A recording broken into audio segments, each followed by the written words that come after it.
Hey guys, it's Miss Cash and welcome back to reading. I'm so excited to swap with Mr. Scott for the last few days of school and get to explore some really exciting nonfiction texts from the United States' very recent history. You might recognize, before we begin, make sure you have a pencil and a blank piece of paper just so you can jot your own notes, your summaries of each section we read. All of our texts this week are nonfiction, so we'll be going over a lot of summaries and thinking about the main idea and the author's point of view.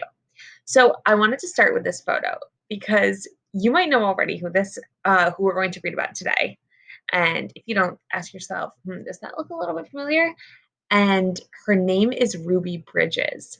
And Ruby Bridges was only 5 years old. She was a kindergartner when she became famous because she did something really, really cool and super impressive that showed a ton of bravery and courage. But I think that before we begin, it's really important to just look at her face and remember how you felt in kindergarten just 2 or 3 years ago and how you felt when you were 5 years old, and remember that she was a real 5-year-old girl that did something pretty amazing in recent history. All right, so let's jump right in. Our text today is about Ruby Bridges. Like I said before, it's a nonfiction text, which means that while we are reading, we are thinking about the main topic and the point of view, which is how the author thinks or feels about the topic. Okay, so while we're reading, keep those things in mind. Let's jump in. Let's first see if I can move my little box. Cool. Ruby Bridges was the first African American student to integrate into an all white school in Louisiana. She was a trailblazer. She didn't fully understand it at the time, though. And right now, here you can see a picture of little tiny Ruby walking into school surrounded by tall men. And the caption is Ruby Bridges being taken to school by US Marshals. So we know now that she was the first African American student to go to a desegregated school and a trailblazer. Take a second to think what made a trailblazer mean if she was the first one to do something. A trailblazer is usually somebody who, well, if you blaze a trail, that means that you make the trail. So Ruby was the one who made a new path for a bunch of different people in the future. If you're a trailblazer, it means you do something first.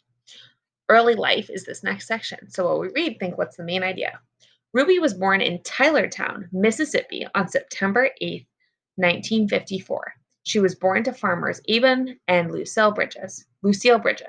Her parents decided to move the family to New Orleans in 1958. Ruby was 4 years old at this time. Ruby enrolled in a local all-black kindergarten. She was an intelligent child. Take a second to think what are the main ideas we learned in this passage, and let's write our notes right here. Pause the video and write down what you think the main idea was of this passage if you haven't already.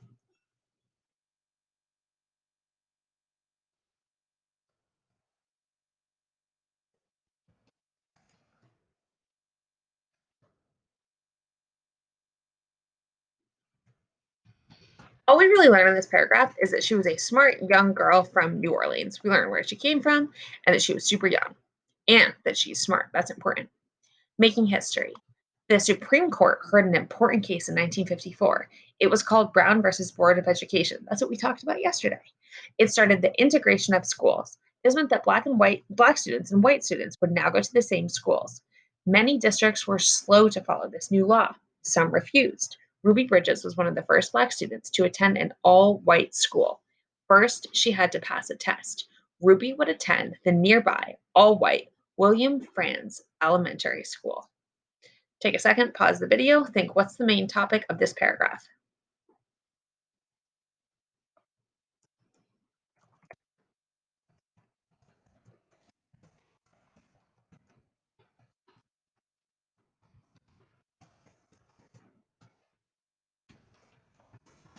My summary was that Ruby passed a test and would be one of the first black students to go to an all-white school.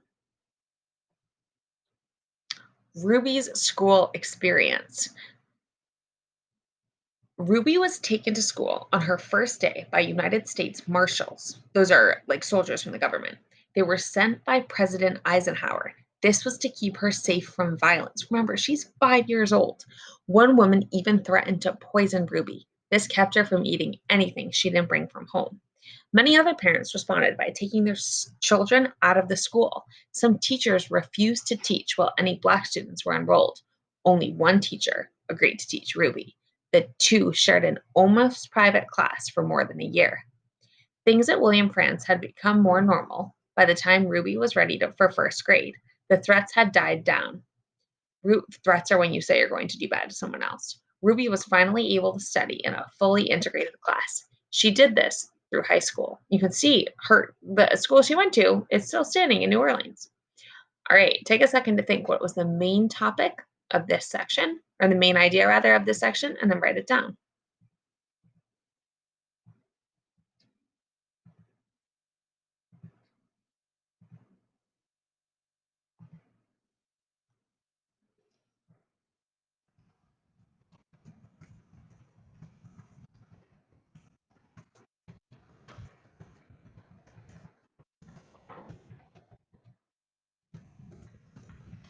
All right, my summary was that white people didn't want her to attend and threatened her, and everyone left except for her and her teacher for the whole year. So it was just the two of them in class every single day. Later life, Bridges went on to have 4 children. In 1999, she formed the Ruby Bridges Foundation to spread peace. Has received many honors and awards throughout her life. President Clinton awarded Bridges the Presidential Citizens Medal in 2001. In 2014, a statue of Ruby was placed at the William Franz Elementary School. Ruby Bridges had a big impact as a child and is still admired today. Pause it and ask yourself what the main idea is of this section.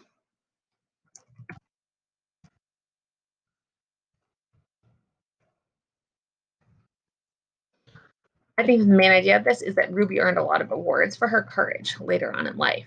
Now, I want you to look at this picture. Ruby Bridges is not very old right now.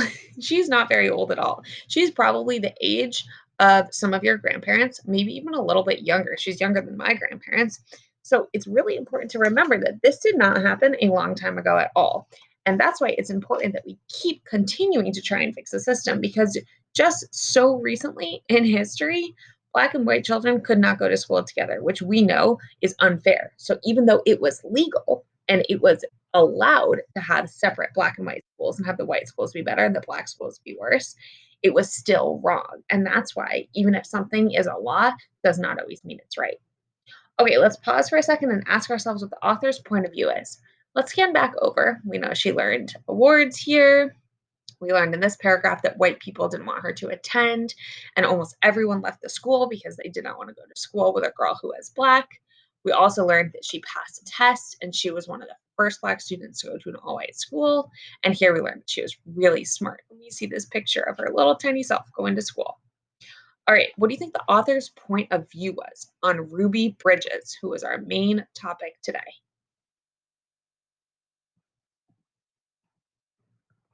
Pause it and write it down.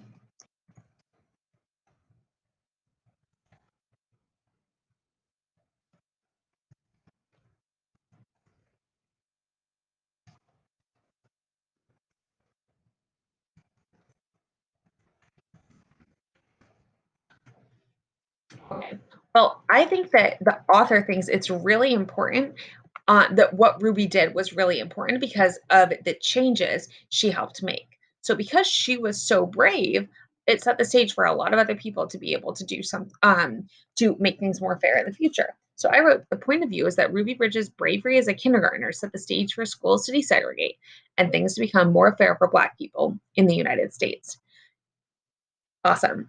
Now, it's important to remember, did Ruby Bridges solve the problem of desegregating schools in the United States? Absolutely not.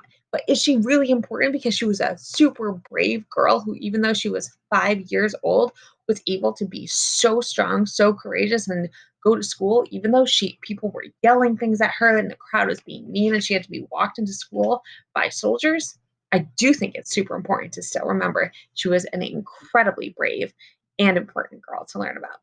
All right, friends, have an awesome rest of your day. I'll see you tomorrow.